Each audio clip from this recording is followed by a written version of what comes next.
நாம் வாழ்கின்ற இந்த காலம் எல்லா துறைகளிலும்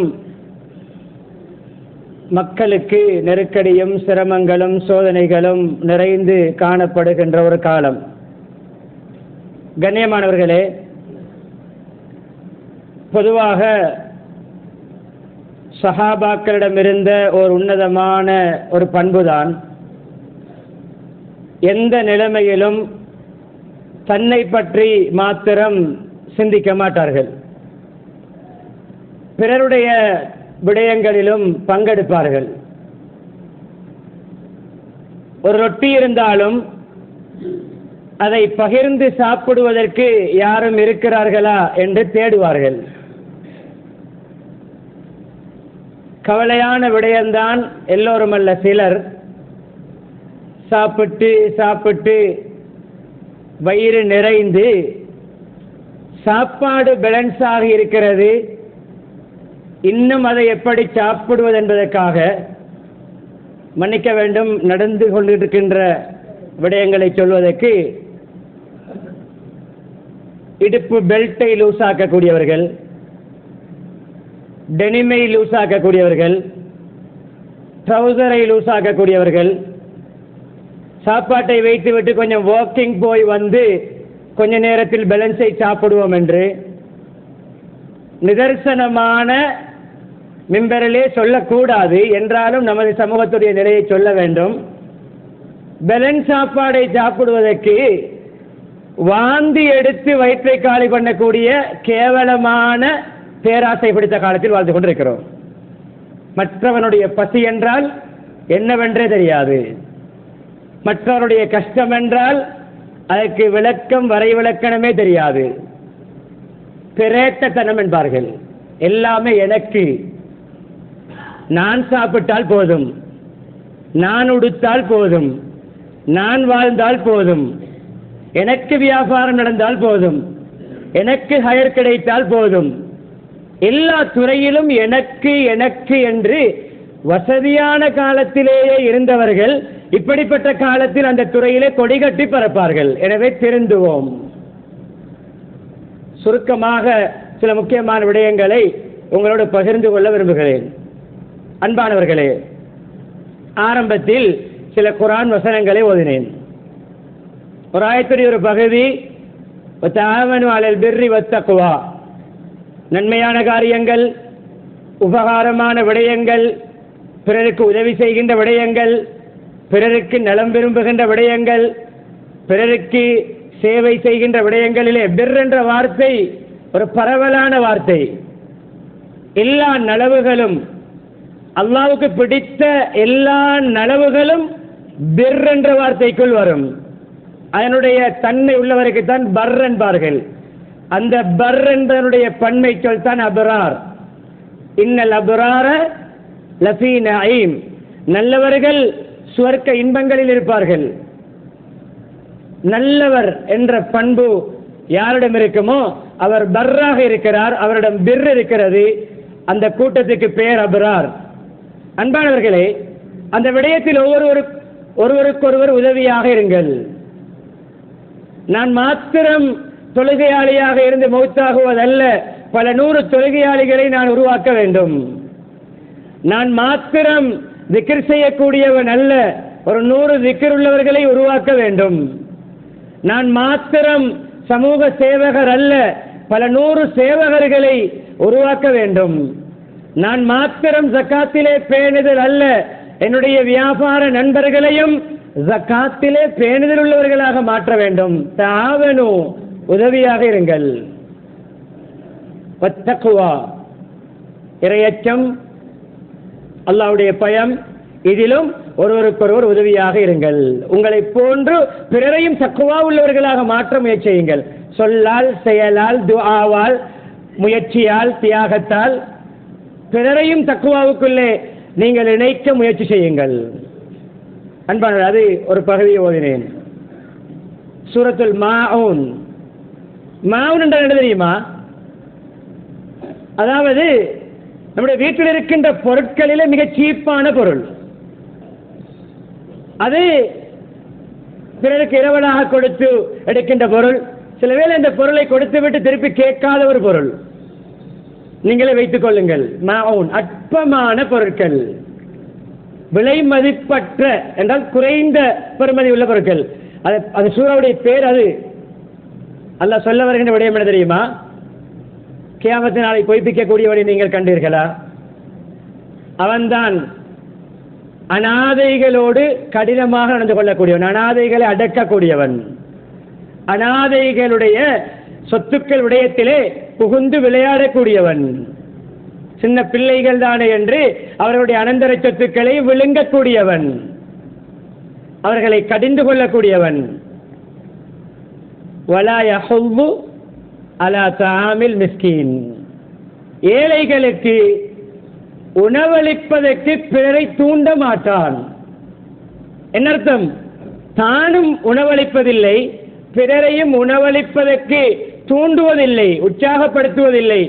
நானும் என்னுடைய வயிறும், நானும் என்னுடைய பசியும், நானும் என்னுடைய தாகமும் பேலன்ஸை சேமித்து வைத்து சூடாக்கி சாப்பிடுவார். வசதி இல்லாத பொழுது செய்வது தவறில்லை என்றாலும் அடுத்த நேரத்துக்கு நமக்கு வாங்க பணம் இருக்கின்ற பொழுது இந்த நேர சாப்பாடு ஃப்ரிட்ஜுக்கு போக வேண்டிய அவசியம் இல்லை. எத்தனையோ வயிறுகள் காலியாக இருக்கின்ற காலம். அன்பானவர்களே, நான் இந்த குர்ஆன் வசனங்களை ஓதுகின்ற பொழுது பேச வருகின்ற விடயம் உங்களுக்கு 30-40% புரிந்திருக்கும். 2 ஹதீசுகளை சொன்னேன். ஹதீசுடைய பகுதி அல் முஃமினு லில் முஃமினி கல் புனியான். சுற்று வர இந்த கட்டிடத்தை பாருங்கள். மத்தியிலே 4 தூண்கள், ஒவ்வொரு மூலையிலும் தூண்கள், சுவர்கள், முகடுகள். தூண் இந்த ஸ்லப்பை சுமக்க முடியாது என்று ஒதுங்கினால், அஸ்திவாரம் இந்த சுவர்களுடைய பாரத்தை என்னால் சுமக்க முடியாது என்று ஒதுங்கினால், இந்த இடத்தில் இந்த கட்டிடம் அமைந்திருக்காது. இந்த கட்டிடம் அமைவதற்கு தூணுடைய பங்களிப்பு இருக்கிறது, சுவருடைய பங்களிப்பு இருக்கிறது, பவுண்டேஷனுடைய அஸ்திவாரத்துடைய பங்களிப்பு இருக்கிறது, கூரையுடைய பங்களிப்பு இருக்கிறது, பூமியுடைய பங்களிப்பு இருக்கிறது.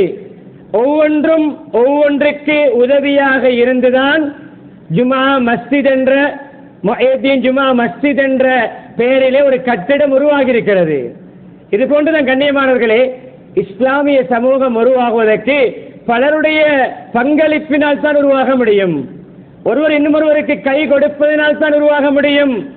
ஒருவர் இன்னுமொருவரை தூக்கி விடுவதனால் தான் உருவாக முடியும். ஒருவர் இன்னுமருடைய குறையை மறைப்பதினூடாகத்தான் உருவாக முடியும். ஒருவர் தன்னுடைய கஷ்ட துன்பங்களிலே பிறர் பங்கெடுத்து, பிறருடைய கஷ்ட துன்பங்களிலே இவர் பங்கெடுத்து வாழ்ந்தால்தான் உருவாக முடியும். பல உதாரணங்களை நபி அவர்கள் சொல்லியிருக்கிறார்கள் ஸல்லல்லாஹு அலைஹி வஸல்லம். இன்னும் ஒரு ஹதீஸை சொன்னேன். ஒரு அடியான் பிறருக்கு உதவி செய்யும் காலமெல்லாம் இவருக்கு அல்லாஹ் உதவி செய்து கொண்டே இருப்பான். நமக்கு ஒரு 10 லட்சத்துடைய தேவை இருக்கிறது, ஒரு அவசியமான ஒரு தேவை. இன்னும் ஒரு கஷ்டப்பட்டு கொண்டிருக்கிறார் 1 லட்சத்துக்கு. அவருக்கு தேவை 1 லட்சம். 1 லட்சம் இருந்தால் அவருடைய மகளுடைய திருமணம் நடக்கும். 1 லட்சம் இருந்தால் அவருடைய கரண்ட் பில் கட்டப்படும். 1 லட்சம் இருந்தால் அவருடைய ஓட்டோ பில் கட்டப்படும். 1 லட்சம் இருந்தால் அவர் நோம்புடைய செலவுகளையும் பெருநாளுடைய செலவுகளையும் பார்த்துக் கொள்வார். 1 லட்சம் இருந்தால் அவருடைய கடன் நீங்கிவிடும். 1 லட்சம் ரூபாய் இருந்தால் அவருக்கு சிகிச்சை நடைபெறும். 1 லட்சம் ரூபாய் இருந்தால் அவருடைய வீட்டுக்கு கூரை போடப்படும். 1 லட்சம் ரூபாய் இருந்தால் அவருடைய ரூம், மகளுக்காக கட்டி அரைவாசில் இருக்கின்ற ரூம் வேலை முடியும். 1 லட்சம் இருந்தால் அவருடைய தேவை நிறைவேறும் என்று ஒருவரை நாம் கண்டு, யா அல்லாஹ், எனக்கு 10 லட்சத்துடைய தேவை இருக்கிறது, நான் இந்த 1 லட்சம் தேவையுள்ள மனிதருக்கு 1 லட்சத்தை சதக்காவாக கொடுக்கிறேன், எனக்கு நீ என்னுடைய 10 லட்ச தேவையை நிறைவேற்றித்தா என்று துஆ கேட்காமல் கொடுத்தாலும் அல்லாஹ்வுக்கு தெரியும், அல்லாஹ் ஏற்பாடு செய்வான். வல்லாஹு ஃபீ அவ்னில் அப்த் மா தாமல் அப்து ஃபீ அவ்னி அஹி. இப்படி யார் சிந்திக்கிறோம்? இப்படி யார் யோசிக்கிறோம்? அன்பானவர்களே, இந்த காலம் மனசு சொல்லும் சுயநலமாக வாழு, நீ சம்பாதிக்கிறது உனக்கே போதாது, உன்னுடைய குடும்பத்துடைய சாப்பாட்டுக்கே போதாது, உன்னுடைய செலவே எரியஸ். மனசு சொல்லும். ஷைத்தானும் அஷைத்தானு யஇதுகுமுல் ஃபக்ர். ஷைத்தான் அந்த இன்ஜெக்ஷன் அடிப்பான். என்ன இன்ஜெக்ஷன்? ஃபியூச்சர் என்னாகுமோ தெரியாது, 2025 எப்படி அடைவாயோ தெரியாது, நாளைக்கு கறி வாங்க சல்லி இருக்குமோ தெரியாது, இரவு சாப்பாடு ஒரு 10 ரொட்டி வாங்க முடியுமோ தெரியாது. யஇதுகுமுல் ஃபக்ர். வறுமையை ஊட்டுவான், வறுமை அச்சுறுத்துவான். யஇத் என்றால் வாக்களிப்பதல்ல. வாக்களித்தார் வஅத யஇது வஅதன். வஅத் என்பது வாக்குறுதி.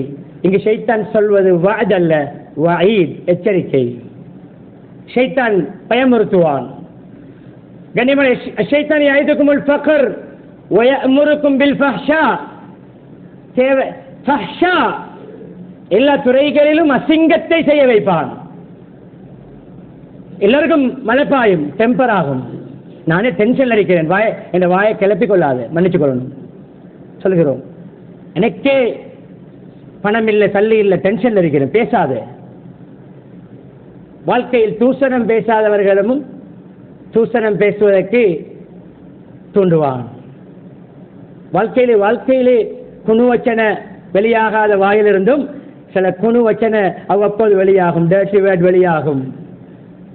வயமுருக்கும் பில் ஃபஹ்ஷா. 30, 40, 25,000 ரூபாய் சம்பளத்துக்கும் ஹயர் என்ற ஆட்டோ ஓடி 500, 1000க்கும் கஷ்டப்படாமல் ஒரு 2, 3, 10 அவுன்ஸை வித்து கோடீஸ்வரராக கிராம் கணக்கிலே வில், போதை வசை வில்.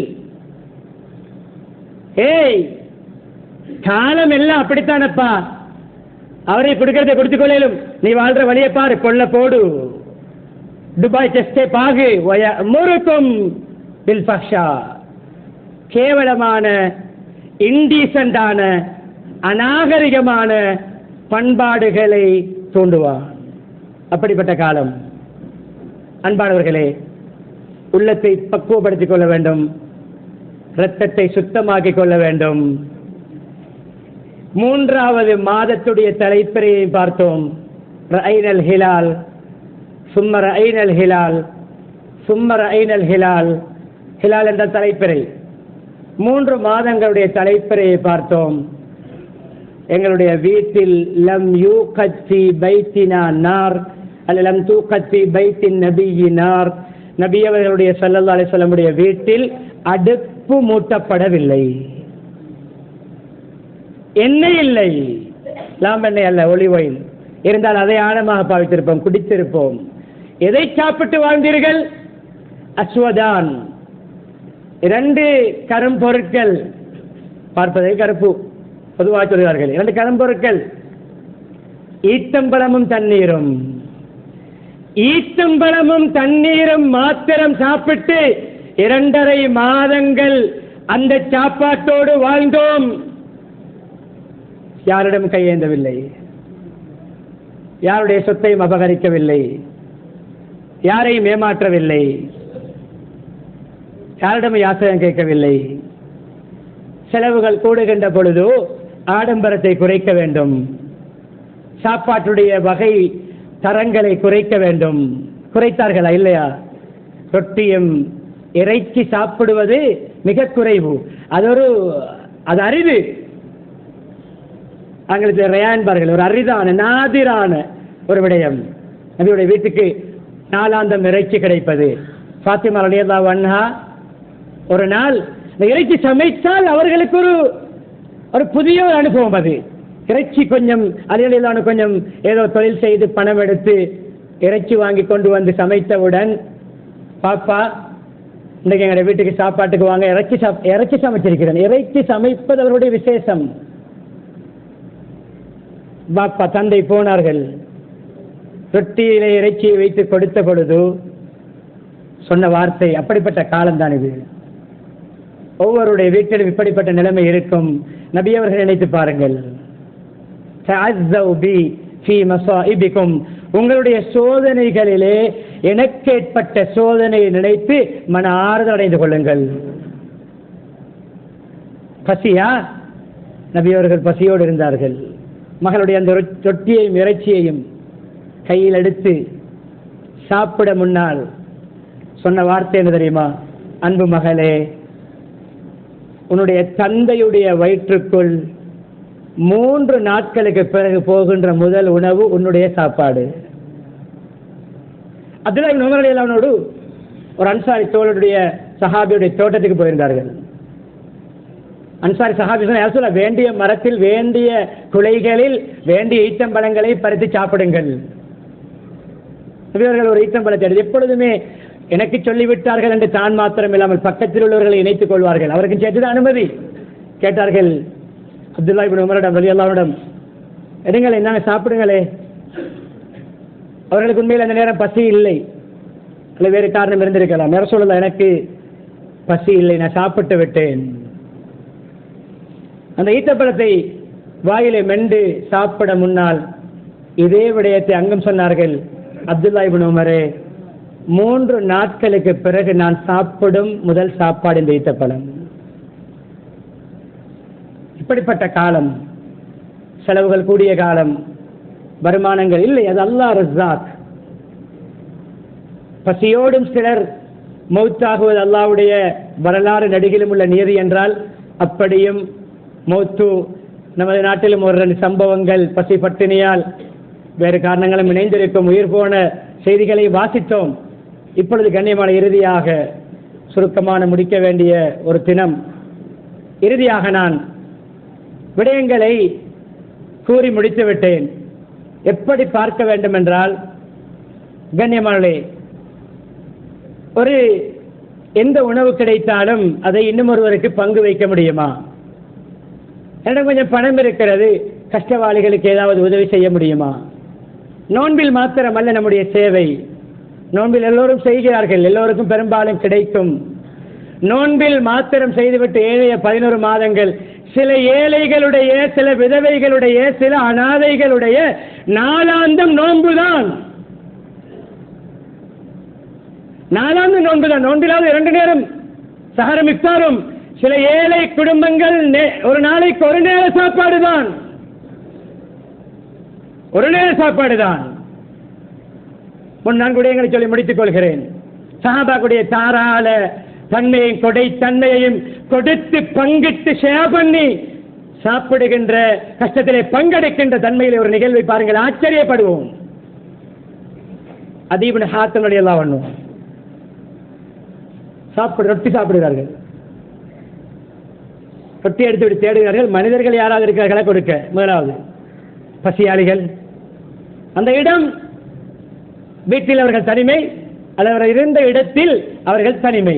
மக்கள் இருந்தால் கூப்பிட்டிருப்பார்கள், சுற்றி வர பார்த்தார்கள். 2வது, யாராவது இந்த ரொட்டியை பங்கு வைத்து சாப்பிட இருக்கிறார்களா என்று பார்த்தால் பக்கத்தில் எறும்புகள் லைனாக போகிறதாம். எறும்புகள் ரொட்டிகளை பொடிப்பொடியாக அப்படியே சிறு துண்டுகளாக்கி எறும்புகள் ஓடுகின்ற அந்த ஓடுபாதையில் அப்படியே தூவி விட்டு சொன்னார்களாம், எறும்பினமும் எங்களுடைய நெய்பர், எங்களுடைய அண்டை வீட்டார், எறும்பினமும் எங்களோடு சேர்ந்து வாழ்கின்ற ஓர் இனம். இந்த நிலைமையில் எறும்பையே அண்டை வீட்டாராக மதித்து எறும்பின் பசியிலும் பங்கெடுத்த சஹாபாக்களுடைய பரம்பரை தான் நாம். எப்படி தம்பி கஷ்டப்படும் பொழுதோ நானா லக்ஸரி வாழ்க்கை வாழ முடியும்? நானா கஷ்டப்படும் பொழுது தம்பி எப்படி வயிறு புடைக்க உண்ண முடியும்? சாட்சி பெரியம்மா கஷ்டப்படும் பொழுது தங்கச்சியுடைய மகன், தாத்தாவுடைய மகனுடைய குடும்பம் எப்படி வசதியாக செழிப்பாக அவர்களை அரவணைக்காமல் வாழ முடியும்? தங்கச்சி கஷ்டப்படும் பொழுது தாத்தா எப்படி ஆடம்பரமாக வாழ முடியும்? கண்ணியமான உறவுக்காரர்கள் சிரமப்படும் பொழுது உறவினர்கள் எப்படி கொண்டாட முடியும்?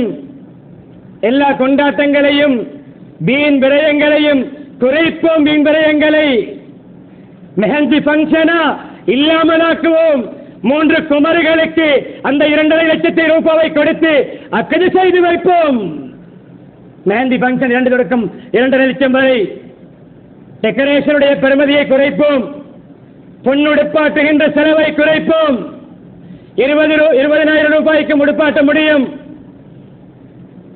30,000க்கு முடுப்பாட்ட முடியும், 1 லட்சத்துக்கும் பொன்னுடுப்பாட்ட முடியும், 1.5 லட்சத்துக்கும் பொன்னுடுப்பாட்ட முடியும்.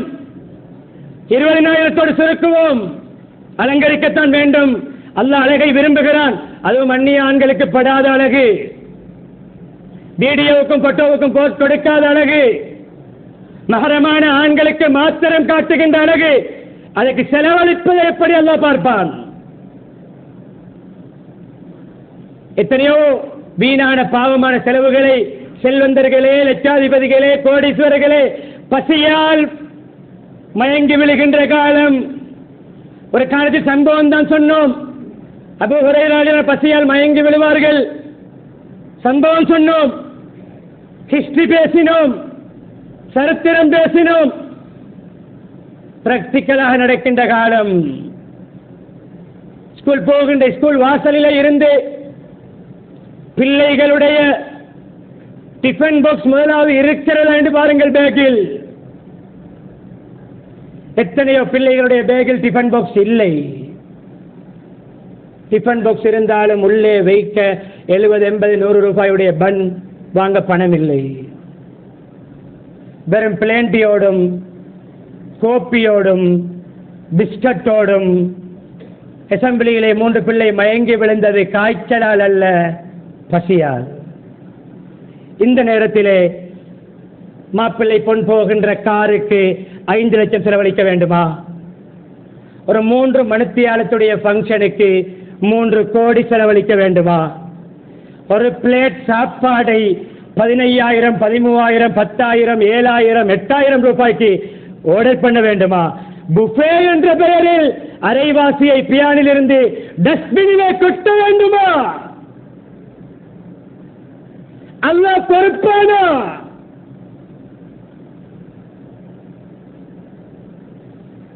அல்லாஹ்விடம் என்ன பதிலை சொல்ல போகிறேன்? உங்களுடைய மௌத் இப்படியே மௌத்தாய்கள் எப்படி வரும்? புஃபே சாப்பாடு பிளேட்டில் போடுகின்ற எல்லோரும் 1 மணி சோறு பேலன்ஸ் இல்லாமல் திண்டேன் என்று ஜும்மாவுக்கு பின்னால் என்னோட சத்தியம் செய்து சொல்லுங்கள் பார்ப்போம். ஒருவருக்கும் தைரியம் வராது. கூடாது என்று சொல்லவில்லை. பெரேத்தனமும் வீண்விரயமும் ஆடம்பரமும் ஹராம். குர்ஆன் வலா துஸ்ரிஃபு, வீண்விரயம் வேண்டாம். இன்னல் முபஸ்ஸிரீன் கானு இக்வான ஷயாத்தீன். வீண்விரயம், லக்ஸரி, ஆடம்பர வாழ்க்கை வாழக்கூடியவர்கள் ஷைத்தானுடைய கூட பிறக்காத சகோதரர்கள். இனம் வேறு, வேறு ஒரு இனத்தில் பிரதர்ஹுட் உள்ளவர்கள். முடிக்கிறேன். பேசுவதற்கு பல்லாயிரம் விடயம் இருக்கிறது, பல லட்சம் விடயங்கள் இருக்கின்றன. கொஞ்சம் மனிதர்களாக மாறுவோம். உள்ளத்தில் கொஞ்சம் இரக்கத்தன்மையை கொண்டு வருவோம். வீண் விரயங்களை குறைப்போம். அந்த பணங்களை 3 கோடி செலவழிக்க உத்தேசித்திருக்கிறேன், எஸ்டிமேட் பண்ணியிருக்கிறேன். பிள்ளையுடைய திருமணத்துக்கு பரவாயில்லை, வசதி, எல்லோரையும் கூப்பிட வேண்டும், பெரிய கிரௌடுக்கு சொல்ல வேண்டும், எடுங்கள். அதில் 1 கோடியை குறைத்து 2 கோடியாக சுருக்குங்கள். 3 கோடிக்கு எஸ்டிமேட் போட்டவரை 3 லட்சத்திலே பங்கன் நடத்துங்கள் சொல்ல வரவில்லை. ஆடம்பரம் இல்லாமல் நியாமத்துகளை வெளிப்படுத்த வேண்டும். ஏழைகளும் அனாதைகளும் விதவைகளும் சேர்த்து இன்வைட் பண்ணப்பட வேண்டும். வெறும் விஐபிகளுக்கும் விவிஐபிகளுக்கும் மாத்திரம் அந்த பங்கன் நடந்தால் அது நபியவருடைய பார்வையில் முசீபத்துள்ள கெட்ட வலிமா, சமூகத்துடைய பார்வையில் மிக உயர்ந்த வலிமா. நபியவருடைய கேட்டகரியிலே, நபியவருடைய அந்த கணிப்பீட்டிலே ஷர்ருல் வலிமா, கெட்ட பங்கன். அன்பானவர்களை, சுருக்குவோம், செலவுகளை குறைப்போம், ஆடம்பரங்களை குறைத்து பசியாளிகளுடைய பசியை போக்குவோம், கடனாளிகளுடைய கடனை போக்குவோம். நான் ஒரு கோடீஸ்வரன், ஒரு 5 வீட்டுடைய கரண்ட் பில்லை பொறுப்பெடுப்போம், ஒரு 5 ஏழைகளுடைய ஓட்ட பில்லை பொறுப்பெடுப்போம், ஒரு 5 விதவைகளுடைய கேஸை பொறுப்பெடுப்போம், ஒரு 5 ஏழை மாணவர்களை ஹாஃபில்களாக, ஆலிம்களாக, முஃப்தியாக, முஹத்திஸாக, முஃபஸ்ஸிராக மாற்றுகின்ற மதரசாக்களிலே பொறுப்பெடுப்போம். ஒரே மதரசாவுடைய கண்ணியமானே ஒரு 5 நேர சாப்பாட்டை பொறுப்பெடுப்போம். பாடசாலைகளை பிள்ளைகளுடைய படிப்பு செலவுக்கு செலவழிப்போம். துறை சார்ந்தவர்களை இஸ்லாமிய வழிகாட்டலை உருவாக்க செலவழிப்போம். ஒவ்வொரு கஷ்டவாளிகளிடம் சென்று அவர்கள் சொல்ல மாட்டார்கள், அவர்களிடம் சென்று என்ன தேவை இருக்கிறது என்று கேட்டு நம்முடைய பணங்களை அப்படி பங்கு பிரித்தால் ஒரு ஏழையுடைய கண்ணீர் நம்மளுடைய கபரை ஏசி ரூம் போன்று மாற்றும். முடிக்கிறேன். சதகா, பல ஹதீஸ்களை கேட்டிருப்போம். வஹ்ரல் குபூர், சதகா தான தர்மம் கபருடைய உஷ்ணத்தை தணிக்கும். உஷ்ணம் போனால் மறுபெயர் என்ன? உங்களுடைய கபறுகளை ஏசி ரூம்களாக மாற்ற வேண்டுமா? சதக்காவுடைய வாசலை திறப்போம். கேஸ் கொடுப்பது சாதாரண விடயம் அல்ல. யார் அடுப்பு பத்த வைக்க நெருப்பு, சிகரெட் பத்த வைக்க அல்ல, மன்னிப்பு, லைட்டர் கொடுத்தாலும் அந்த பாவம் கிடைக்கும் என்பதை நீங்கள் புரிந்து கொள்ளுங்கள். அடுப்பு பத்த வைக்க நெருப்பு என்றால் நெருப்புக்குரிய விறகு கேஸ் கொடுப்பாரோ அந்த நெருப்பால் சமைக்கப்பட்ட உணவுகளை சதக்கா செய்த நன்மை கிடைக்கும். யார் உப்பு கொடுப்பாரோ அந்த உப்பால் சுவையூட்டப்பட்ட உணவுகளை சதக்கா கொடுத்த நன்மை கிடைக்கும். பொறுப்பெடுப்போம். நாம் வாழ்ந்துவிட்டு மரணிக்காமல் பல பேரை வாழ வைத்து விட்டு மரணிப்போம். மன் கத்தல நஃப்ஸன் ஃபகஅன்னமா கத்தல الناس ஜமீஆ வமன் அஹ்யாஹா ஃபகஅன்னமா அஹ்யா الناس ஜமீஆ. உயிர் கொடுக்கின்ற உரிமை நம்மிடமில்லை, மௌத்தாக்குகின்ற அதிகாரம் நம்மிடமில்லை. அதனுடைய அர்த்தம் என்ன? ஒருவரை கொலை செய்தால் முழு மனித சமுதாயத்தையும் கொலை செய்தது போன்று. ஏன்? ஒரு தனிநபர், ஒரு சமூகத்தின் பிரஜை. ஒருவரை வாழ வைத்தால், நம்முடைய செலவிலே பராமரிப்பிலே வாழ வைத்தால் முழு மனித சமுதாயத்தையும் வாழ வைத்தவர் போன்று என்ற ஆயத்தை, குர்ஆன் வசனத்தை சிந்தனையாக முன்வைத்து எல்லாம் வல்ல அல்லாஹ் சுப்ஹானஹு வ தஆலா எப்பொழுதுமே பிறருடைய கஷ்ட துன்பங்களிலே பங்கெடுத்து நெருக்கடியான இந்த காலத்திலே, பொருளாதார வசதிகள் குறைந்த காலத்திலே நாம் மாத்திரம் வாழாமல் பிறரையும் வாழ வைத்து பல நூறு கண்ணீர்களுக்கும் பல்லாயிரக்கணக்கான துஆக்களுக்கும் பலருடைய மனக்குமுறல்களை துடைத்த பாக்கியத்துக்கும் உரித்தாக்குவானாக.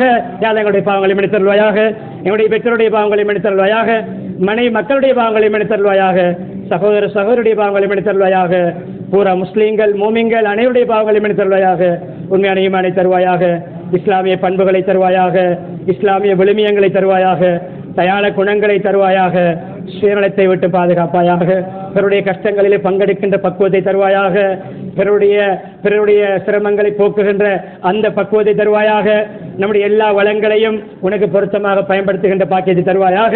யா அல்லாஹ், எல்லா நிலைமைகளிலும் நான் மாத்திரம் என்று வாழாமல் நாம் என்று பன்மையாக பிறரை இணைத்து வாழ்கின்ற அந்த நல்ல தயாள குணத்தை நம் அனைவர்களுடைய மனதிலும் ஆழப்பதிய வைப்பாயாக. ஈமாவுடன் வாழ்ந்து கலிமாவுடன் மரணிக்கக்கூடிய பாக்கியத்தை நம் அனைவர்களுக்கும் தந்தருள்வாயாக. வஆகிரு தஅவானா அல்ஹம்துலில்லாஹி ரப்பில் ஆலமீன்.